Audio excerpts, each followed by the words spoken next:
Welcome to Pemberley Farm. Today we're going to make pizza.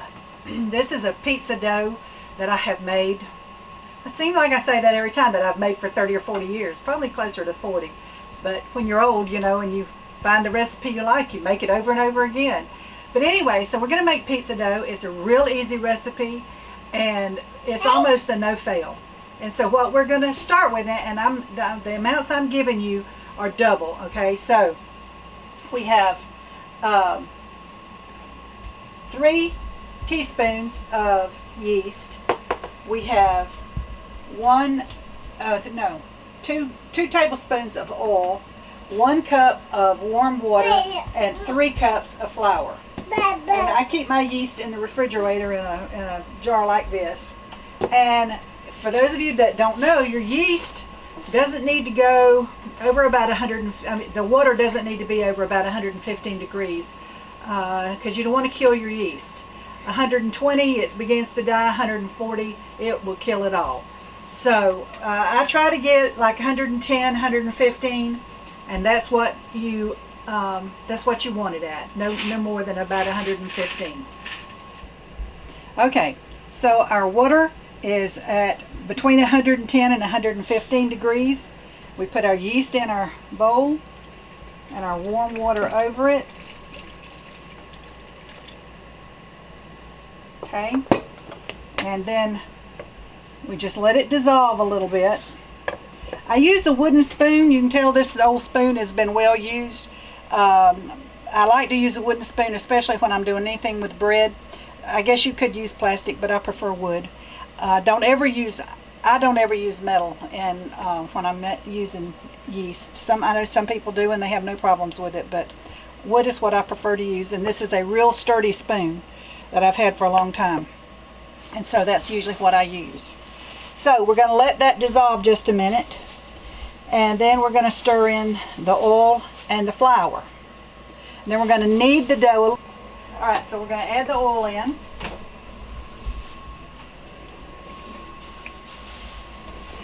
Now, if you'll remember from the bread recipe, even though this calls for 3 cups of flour, I never ever add all the flour at once. Same with bread. If it calls for 6 cups of flour, do not add but 4.5 or 5, because depending on the weather, depending on a lot of things, it may not take as much to create your dough. So we're just going to add this in little bits at a time. Begin to stir it and mix it together to create our dough.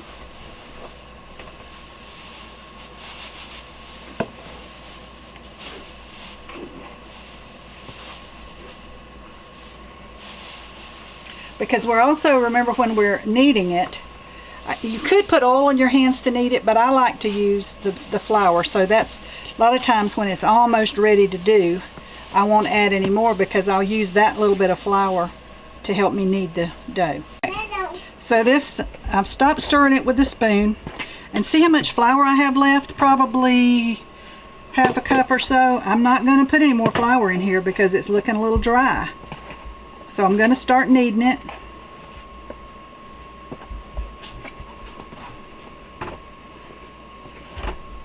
You know, it's just weird how, you know, it calls for that, but again, you just never do it because this is feeling a little bit dry. Maybe when I've kneaded it a little bit, it'll feel better and I'll be more pleased with it. But you know, another day it might take all that flour, so it just depends.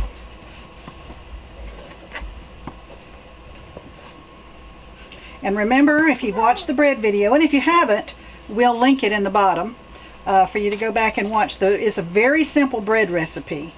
And if you remember, I told you don't knead like this. Knead with your hands closed. You can pull it up and knead with your hands closed. Don't, you know, if you do that, then you end up with a mess.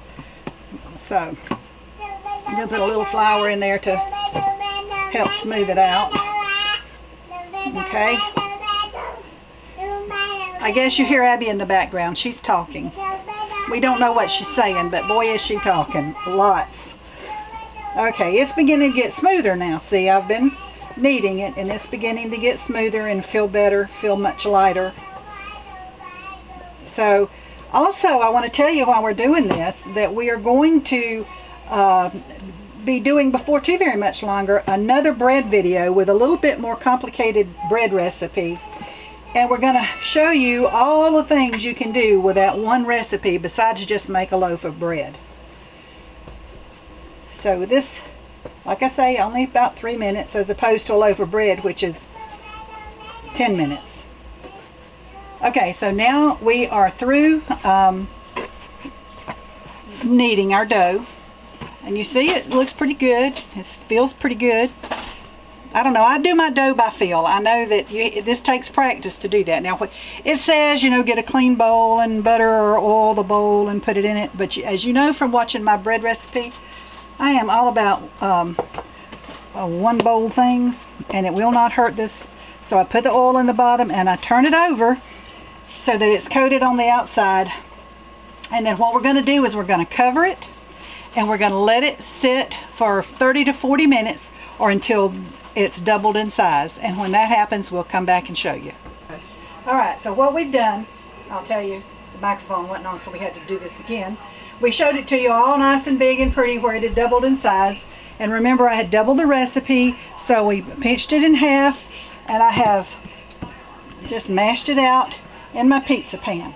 Now, my oven has preheated to 400 degrees, and what I'm going to do is put this in the oven for about 8 minutes, and I'm going to let it pre-cook just a little bit. And then we're going to add a lot of fresh veggies to it, and we'll show you that when we come back. For now though, we're just going to put it in the 400 degree oven for about 8 minutes. Okay, so our crust has been in the oven for 8 minutes. You can see. Now, if you wanted to do a really thick pan crust, you could double the recipe and use one of these big pizza pans like this, and you would have a pan pizza, like a, you know, that they sell at Pizza Hut.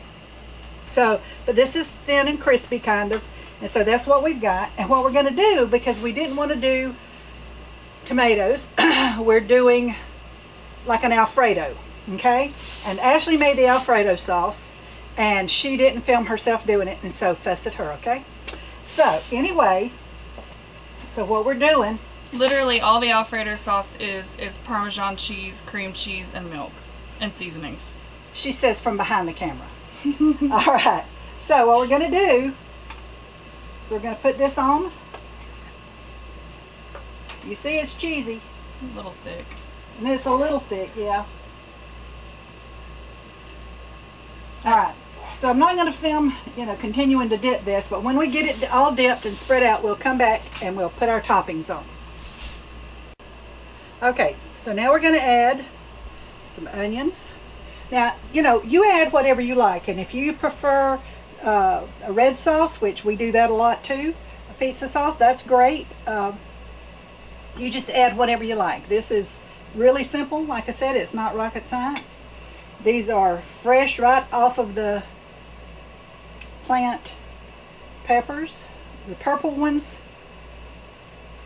that look like chocolate to me. They call them purple, but to me they look like chocolate. Some bell pepper,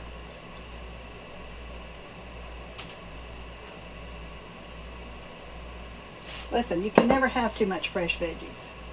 And then we've not well, no, I'm only going to do it on part of this one, do it because I've got two pizzas, that's why we doubled it. So I'm going to just put it on just one part, and then the rest of it will be without it.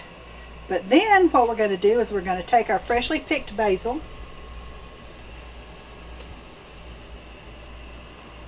and we're going to put it all around our pizza. And I mean, if you wanted sausage or ham or burger or pepperoni or whatever you want on your pizza, that's what you should do. So, but today, and I had some sausage in the refrigerator I could have used, but today we're just in the mood for some veggie pizza. I think that looks amazing. So we're going to put it in the oven for about 4 or 5 more minutes. We'll watch it because we don't want our crust to burn any. So we're going to watch it. Also, if you did a thicker crust, remember you're going to have to let it cook a little longer so that your crust gets done all the way through. So anyway, maybe a little more onion. There's garlic, a lot of garlic already in the sauce, so we're not going to add any garlic. So we should be good. All right, we're going to put it in the oven and we'll let you know how it looks when it comes out. Okay, we've taken it out, and for Ashley's taste, these vegetables are still a little bit raw, and so really and truly we probably should have stir-fried the peppers and onions just a little bit and lots of butter, you know, which that makes everything better. But to me they're fine because I like them any way you eat them. But anyway, if you like your vegetables more done, then maybe you should pre-cook them just a little bit before you put them on your pizza. Okay, so we're going to let this cool a few minutes before we cut it with our trusty pizza cutter here, and we're going to plate it up and enjoy it. And I thank you for watching. You know, again, this is a real easy pizza dough recipe. You can do all manner of different toppings and things that you like. And I thank you for watching. Go out and try yourself making the pizza dough.